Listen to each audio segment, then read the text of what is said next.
National Weather Service in League City has issued a severe thunderstorm warning for East Central Harris County in southeastern Texas until 6:30 p.m. Central Daylight Time. At 6:01 p.m. Central Daylight Time, severe thunderstorms were located along a line extending from Houston Ship Channel to Denver Harbor, or Port Houston, moving south at 10 to 20 miles per hour. Hazard, penny-size hail.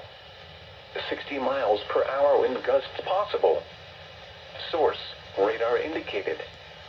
Impact, expect damage to roofs, siding, and trees.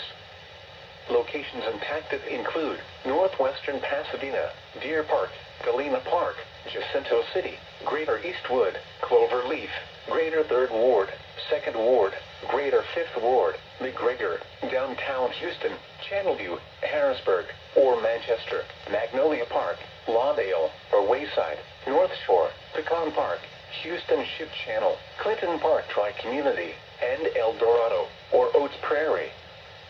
For your protection, move to an interior room on the lowest floor of a building.